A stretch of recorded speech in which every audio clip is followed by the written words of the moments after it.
Bonjour, nous sommes le mercredi 29 mars. Nous suivons la montée de Jésus à Jérusalem, cette montée qui va le conduire à offrir sa vie pour nous.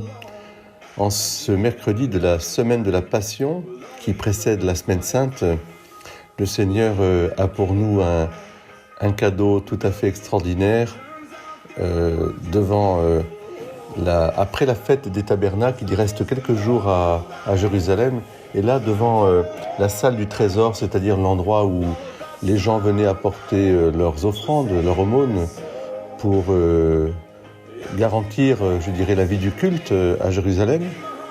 Et c'est une bonne chose que de donner pour que, par exemple, l'Église puisse continuer sa mission. C'est ce qu'on appelle le dîner du culte. Mais cette aumône du cœur, cette aumône généreuse que vous faites, et je vous en remercie, et en particulier sur Jean Querette, Gadagne et Le Thor, soyez bénis. Aujourd'hui, le Seigneur nous donne un cadeau incroyable. Ce cadeau, c'est celui de cet évangile qui commence ainsi avec une force d'affirmation. Si vous demeurez fidèles à ma parole, vous êtes vraiment mes disciples, alors vous connaîtrez la vérité et la vérité vous rendra libre. Alors, qu'est-ce que cette liberté qui n'est pas celle d'une appartenance à une origine, une culture, un passé. Il n'y a plus ni juif, ni grec, ni esclave, ni homme libre. Il n'y a plus que les enfants de Dieu.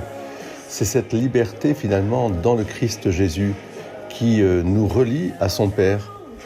C'est vraiment une liberté d'enfant de Dieu. Alors, si donc le Fils vous rend libre, réellement vous serez libre.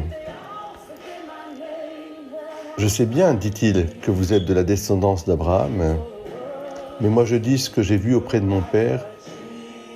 Et là, évidemment, le Christ Jésus se révèle pleinement.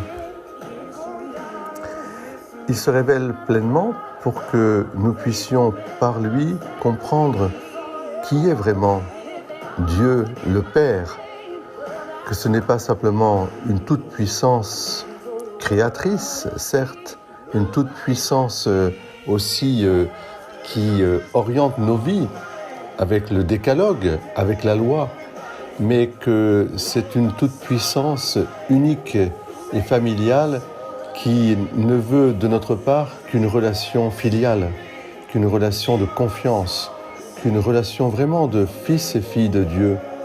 Traiter vraiment Dieu comme il est, c'est-à-dire comme si nous avions devant nous l'être le plus cher, le plus respectable, le plus honorable, puisque nous tenons de lui la vie, le mouvement et l'être. Bonne journée à vous tous et soyez bénis dans cette belle journée du 29 mars. La vérité vous rendra libre. Amen.